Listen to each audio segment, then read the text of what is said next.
what's going on, good people? I got my main man here, Mr. Ray. Mr. Ray. All right, so today we talking about Easter. How people feel about the holiday that's coming up this Sunday. So, Mr. Ray, tell me, did you celebrate Easter growing up as a little child? And if so, what did it all involve for you? Well, growing up, my family wasn't too religious, so we didn't really celebrate it. Just went to, as a kid, you go around your other families and they go, and you just go have fun finding the eggs, trying to find the money in it. That's it. So you just go out there just to have a good time. Man, we down here on the riverfront with Denzel and Dara. All right, we have them today, and we asking brief question concerning Easter. What's you guys' take on Easter? What it means to you? I think Easter is the day, the representative day that Christ rose from the dead. So they say. Yeah, I mean, The topic of today is Easter. So we here with Chandria. Chandria. So I just want to, start off with a few questions. What is Easter and what do you think Easter means to you? Well, I don't really have like a real opinion on it. I kind of do it, it's a learned behavior and kind of like it's something I do for my kids to enjoy themselves and have fun. Okay. So, T, Jazz, and Tammy, do you all celebrate Easter? I would say sometimes. Sometimes. So it's not a every year thing that y'all make sure you do? No. Okay. So, in your lifetime, during the times that you are celebrating Easter, what have you learned about it? Like, what is Easter to you? What does it involve? It's about Jesus, the resurrection of Jesus. Okay. Anything from you? What is it about? Okay. So that is the common knowledge of that day, of what they call is the resurrection of Jesus. Okay, we're here with Terrion and Janelle. So today's topic is Easter. So what do you think about Easter? I guess I grew up with Easter. So I grew up with my grandfather as a pastor. Grandmother was the first lady. All the grandkids were in the choir. So it was something that I grew up with. Now I don't too much believe in it. Okay. So Is there a certain reason why you don't believe in it? just wisdom, and I just don't believe in it. Just everything about it, it doesn't speak to my spirit. So I can't believe in it. Okay, I understand that. What about you? Well, I've never really believed in it. I've always thought it was a pagan holiday, so I've never really celebrated it. So I'm here with Tom Lee Park with Mashikia. Kiara, and Kayla. So today I want to tap into y'all's minds to see what y'all think about the holiday Easter. So, what is Easter and what does it mean to you?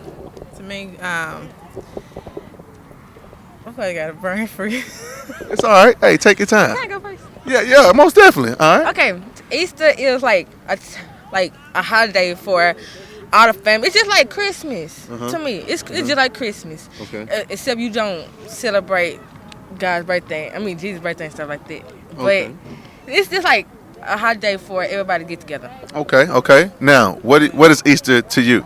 When Jesus rose again. Okay. All right. Yeah. What about you, Miss Kiara? Family tradition. It's a family tradition. So, it's a family tradition. It's the celebration of the resurrection and the death and resurrection of Christ. And it's also, to honor Christ, just like Christmas, right? What's your name? Melinda Sargent. Melinda Sargent. And that's Ryan, my son. Ryan. Okay. That's Ryan. a 26-year-old too. Say what now? And I have a 26. You have a 26-year-old. Okay. Melinda, so you celebrate Easter.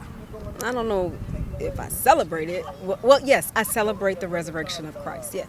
Okay, and in today's time, they call that Easter. Yeah, Resurrection Day. Resurrection Day. Okay. Could you tell me a little bit about it?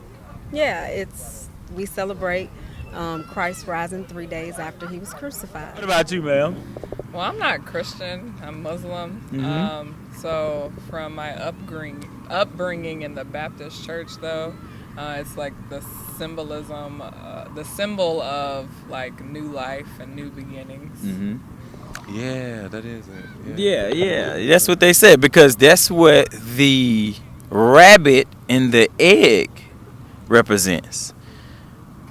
The rabbit's The rabbit in the egg, I thought that had something to do with like the pagan, like paganism and like Europe and all that. Europe. You know, the giant bunny. I thought that was like Esther though, like some with. That's the goddess Ishtar. Yeah. Which in English it derives, and it's Easter. So if you read right here, it says Easter was originally the celebration of Ishtar, the Assyrian and Babylonian goddess of fertility and sex. Her symbols, like the egg and the bunny, were the steel or fertility sex symbols. And the actual eggs and bunny has anything to do with the resurrection of Christ. So what do eggs and bunny has to do with the resurrection of Christ? Well, just like with Christmas, like to convert people to Christianity, you had to cater to those you were converting to. So with Christmas and Saturnalia, you had to keep it coinciding with what the people knew, and Right. teach them a little bit more as time goes on, and you forget what the purpose of the tree was originally and all the decorations. Right. So with Esther, I don't know that much about it, but I know my daddy was always like, that's not what we're celebrating. We're gonna focus on the word, and then we gotta look at the word with a skeptical eye, because it was presented to us by people who were trying to oppress us. Right. And that's correct. In actuality, it is a pagan holiday, because Easter derives from a pagan goddess called Ishtar, but in English, it's pronounced Easter. So it's a pagan goddess called Ishtar, and what it is it's pronounced actually Ishtar, but it's pronounced Easter in English. Easter was never the celebration of the Babylonian goddess of fertility and sex. In fact, Easter was the name of the month of April, and only English languages use that word.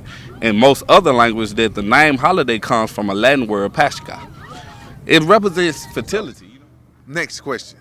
Hey, let me get that. So we know that all these holidays come from a pagan deity. And the pagan deity that this holiday actually comes from is Ashtoreth, or Ishtar, or in the English language we call it Easter.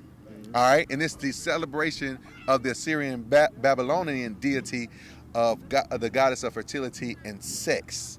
So it has nothing to do with what they say that it has something to do with. So let me ask you this next question. Know that you don't believe in Easter, you don't deal with Easter.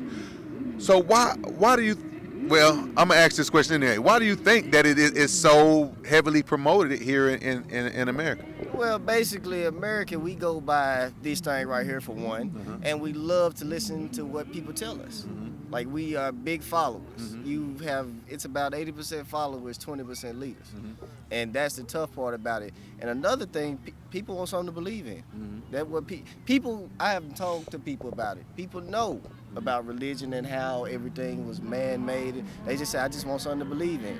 It's something to motivate you. So I don't knock it. Don't knock it at all. Whatever gets you up, whatever keeps you moving. I know people go to church every day and don't believe in the church. It just keeps them moving. Okay. So you're saying that this holiday, it has nothing to do with the actual meaning of the resurrection of Jesus Christ. It has nothing to do with Easter bunny and an Easter egg hunt, but it's all promoted upon the paganism, the business aspect for it, and just for people having something to believe in. Yeah, we're in America. It's a big business. That's all it is. All right. Well, hey, we got a businessman running it. That tells it all. It says Easter, more properly, Ishtar, complete with symbolic eggs and rabbit, was in fact a pagan Babylonian and Assyrian deity signifying fertility and sexuality. You see that? So it was all around fertility and worshiping an idol god. That's what the word Easter derives from Ishtar, which is paganry. So when people go in and celebrate Easter on Sunday, is actually they're celebrating a pagan god. But do you know exactly where Easter derived from? No, not really. Okay. Well, Easter derived from a Babylonian goddess by the name of Ishtar. But in English, it's pronounced Easter. But her name was Ishtar, and she was a fertility and sex goddess. So she represents sex and birth and new life and so-called new beginnings. Right. What that sound like to you? A prostitute. Do you know where it stems from? No.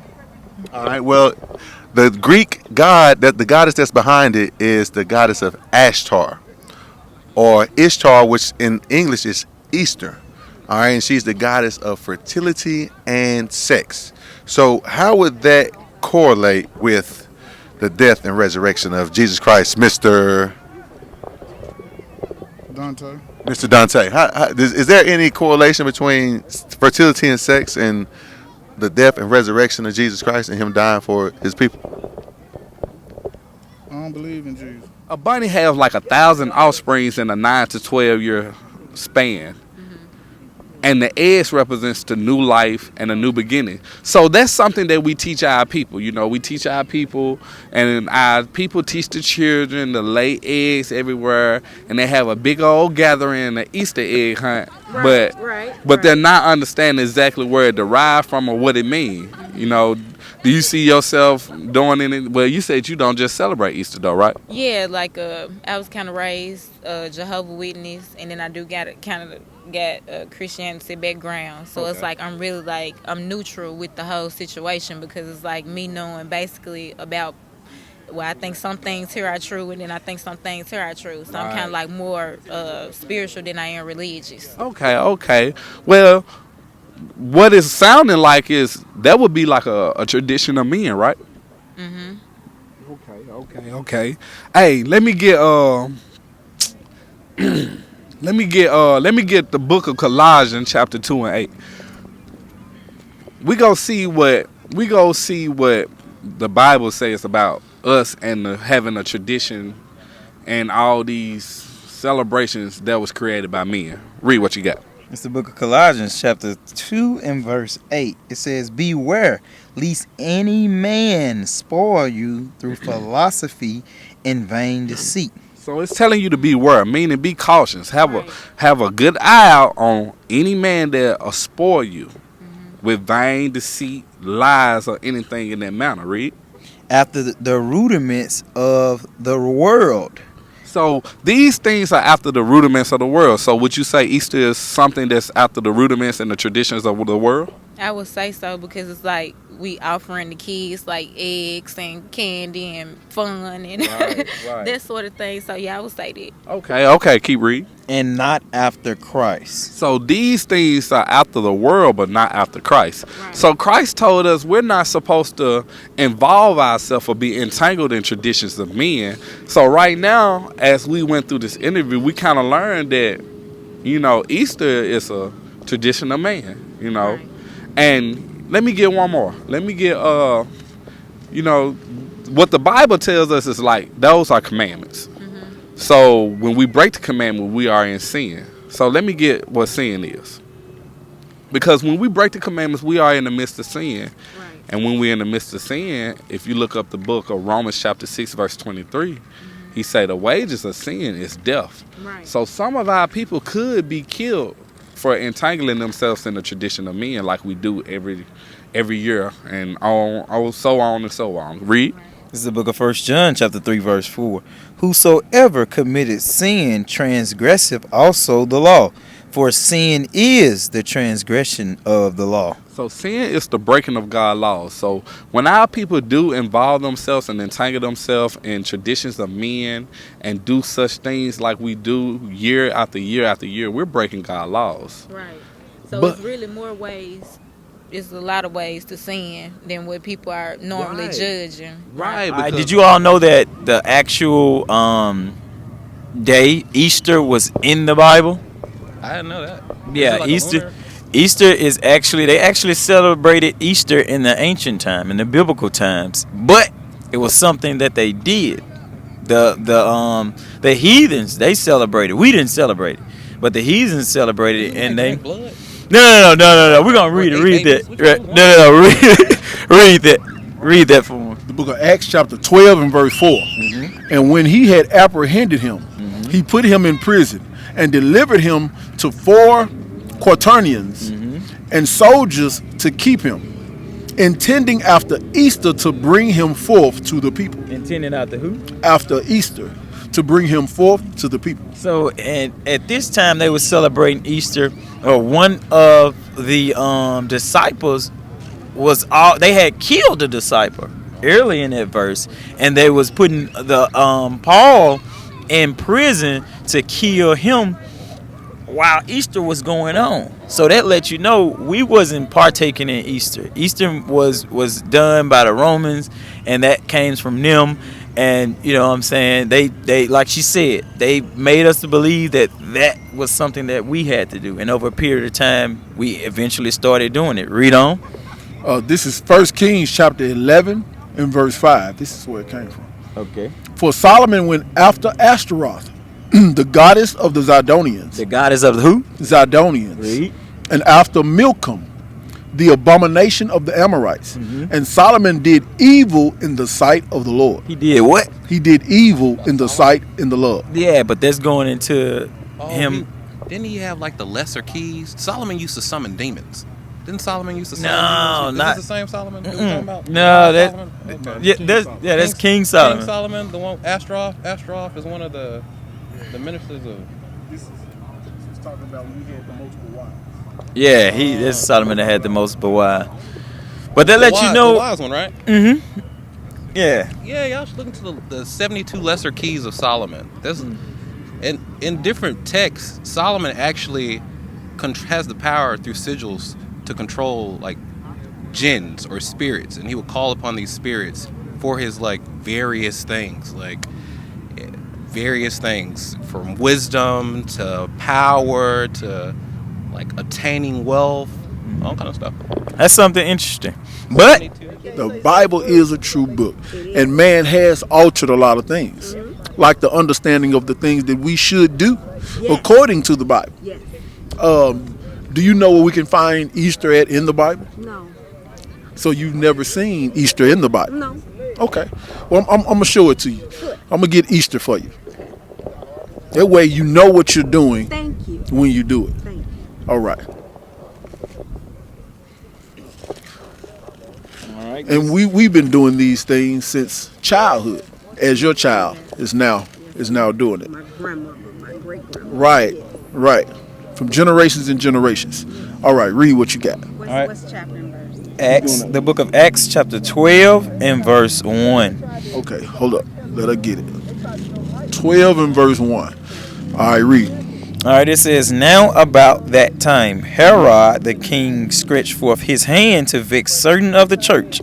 Hold on. Herod was a Gentile. He was not a Jew. Read. And he killed James, the brother of John. Now they killed James, John's brother. James was a prophet. James was a disciple. Read. John with the sword. And because he saw it pleased the Jews, he proceeded further to take Peter also. Then were the days of unleavened bread. Now, the days of unleavened bread, have you ever heard of that? Yes. Unleavened bread is a day that the Israelites celebrated. It happened during the Passover, which the Israelites celebrated. Read. It says, and when he had apprehended him, he put him in prison and delivered him to 4 quadrants of soldiers to keep him, intending after Easter to bring him forth to the people. Now, Easter was a day that the heathen or Gentile celebrated. That is a Gentile custom, a heathenistic custom. Now, I'm about to show you where it speaks of it at in the Old Testament. What it is originally called. The original name of it is Ashtoreth or Ishtar. When you look those names up, it catches you up to date with the word Easter. All right. It's 1 Kings chapter 11. Verse 5. Read that. The book of 1 Kings, chapter 11, verse 5. For Solomon went after Ashtoreth, the goddess of the Zidonians. So Ashtoreth was a goddess or idol god of who? Of the Zidonians. Read on. And after. Wait a minute. I'm sorry. Do you know who Solomon is?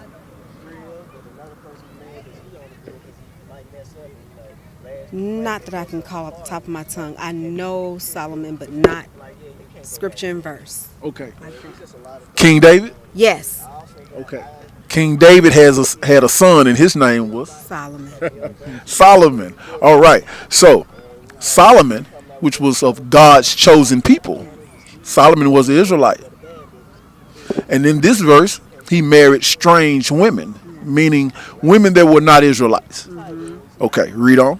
For Solomon went after Ashtoreth, the goddess of the Zidonians, and after Milcom, the abomination of the Ammonites. An abomination meaning something terrible, not of God, of the Ammonites. Read.